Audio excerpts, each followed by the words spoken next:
Hello everyone, welcome to Questions Bank. আজি আমি আপোনালোকৰ বাবে লৈ আহিছোঁ অসম টেটৰ আহিবলগীয়া পৰিৱেশৰ অতি গুৰুত্বপূৰ্ণ প্ৰশ্নৰ উত্তৰৰ পাৰ্ট 2। যদি আপুনি আমাৰ আগৰ পাৰ্ট 1টো দেখা নাই তেন্তে ডেছক্ৰিপশ্যনৰ প্লেলিষ্টৰ লিংক দিয়া থাকিব, তাৰ পৰা চাব পাৰে। আৰু পূৰ্বতে অনুষ্ঠিত হৈ যোৱা অসম টেটৰ পাৰ্টবোৰো দেখা নাই তেন্তে সেইটো ডেছক্ৰিপশ্যনৰ পৰা চাই লওক। যদি আপুনি আমাৰ চেনেলক প্ৰথমবাৰ ভিজিট কৰি আছে তেন্তে চেনেলটোক ছাবস্ক্ৰাইব কৰি বেল আইকনটো ক্লিক কৰি দিয়ে, কাৰণ আমি এইদৰে ষ্টেট আৰু চেণ্ট্ৰেল লেভেলৰ চাকৰিৰ কাৰণে অতি গুৰুত্বপূৰ্ণ প্ৰশ্নবোৰ দি থাকোঁ। আহকচোন বাৰু আৰু পলম নকৰাকৈ ভিডিঅ'টো আৰম্ভ কৰোঁ।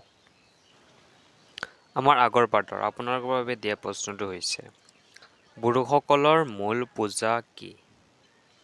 এই কুৱেশ্যনটোৰ শুদ্ধকৈ উত্তৰ দিছিল কৰণ দাস আৰু প্ৰীতম লাম্বা।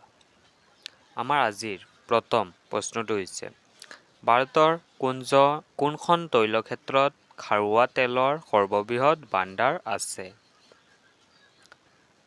উত্তৰ বি, বম্বে হাইত খাৰুৱা তেলৰ সৰ্ববৃহৎ ভাণ্ডাৰ আছে। কুৱেশ্যন নম্বৰ 13, তলত দিয়া কোনবিধ সঁজুলিৰে ভূমিকম্পৰ প্ৰবলতা জোকা হয়? উত্তৰ বি, ৰিক্টাৰ স্কেলেৰে ভূমিকম্পৰ প্ৰবলতা জোকা হয়। কুৱেশ্যন নম্বৰ 14, পেট্ৰল আৰু ডিজেল হৈছে? উত্তৰ ডি, নৱীকৰণ অযোগ্য শক্তিৰ উৎস। কুৱেশ্যন নম্বৰ 15, তলত দিয়া কোনবিধ সম্পদ নৱীকৰণযোগ্য? উত্তৰ বি, বায়ুত থকা অক্সিজেন হ'ল নৱীকৰণযোগ্য। কুৱেশ্যন নম্বৰ 16, তলত দিয়া কোনবিধ ইন্ধন জীৱাশ্ম ইন্ধন নহয়? খৰি জীৱাশ্ম ইন্ধন নহয়। কুৱেশ্যন নম্বৰ 17, পৃথিৱীত আটাইতকৈ বেছি পৰিমাণে থকা জীৱাশ্ম হৈছে? উত্তৰ এ, কয়লা হৈছে পৃথিৱীৰ আটাইতকৈ বেছি পৰিমাণে থকা জীৱাশ্ম।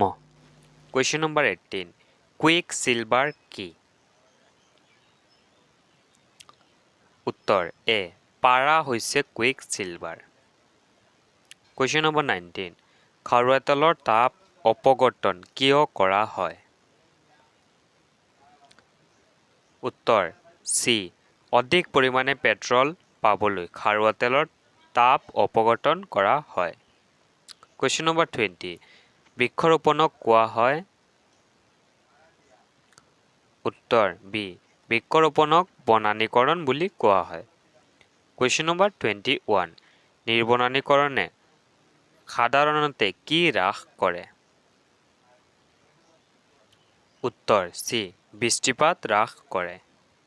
কুৱেশ্যন নম্বৰ 22, খেতিত অপতৃণনাশক ব্যৱহাৰ কৰাৰ ফলত তলত দিয়া কোনটো নঘটে? উত্তৰ বি, মাছৰ সংখ্যা বৃদ্ধি, এইটো নঘটে। কুৱেশ্যন নম্বৰ 23, তলত দিয়া কোনবিধ মূল্যৱান গছ পৰ্ণপাতী বনাঞ্চলত পোৱা যায়? উত্তৰ শাল পৰ্ণপাতী বনাঞ্চলত পোৱা যায়। কুৱেশ্যন নম্বৰ 24, অসমৰ আটাইতকৈ পুৰণি তেল শোধনাগাৰ কোনটো? উত্তৰ ডি, ডিগবৈ হৈছে অসমৰ আটাইতকৈ পুৰণি তেল শোধনাগাৰ। কুৱেশ্যন নম্বৰ 25, বাষ্পমোচন প্ৰক্ৰিয়াৰ দ্বাৰকা বনাঞ্চলে কি কৰে? উত্তৰ বি, জলসমতা ৰক্ষা কৰে।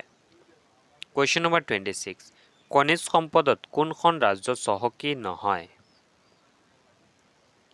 উত্তৰ বি, উত্তৰ প্ৰদেশ খনিজ সম্পদত চহকী নহয়। কুৱেশ্যন নম্বৰ 27, এনহাচাইটত কাৰ্বনৰ পৰিমাণ শতকৰা কিমান? উত্তৰ ডি, 95%। কুৱেশ্যন নম্বৰ 28, জিৰ' নিউক্লিয় দ্বিবংগন ঘটাৰ ফলত কি হয়? উত্তৰ ডি, এইটো ঘটাৰ ফলত এটা নিউক্লিয়াছৰ পৰা দুটা নিউক্লিয়াছ উৎপন্ন হয়। কুৱেশ্যন নম্বৰ 29, তেজস্ক্ৰিয় পদাৰ্থ কি? উত্তৰ বি, এটুকুৰাৰ পৰা আলফা বিটা আৰু গামা ৰশ্মি নিজে নিজে ওলাই থাকে Question number 30 পৰিস্থিতি তন্ত্ৰৰ নামটো কোনে দিছিল উত্তৰ ডি হেকেলে দিছিল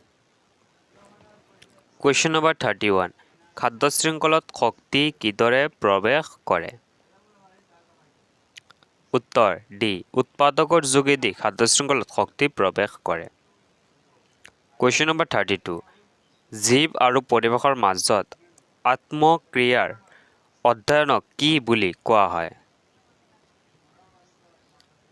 উত্তৰ সি পৰিস্থিতি বিজ্ঞান বুলি কোৱা হয় Question number 33 পৰিস্থিতি বিজ্ঞান পঢ়টো কোনে সূত্ৰবদ্ধ কৰিছিল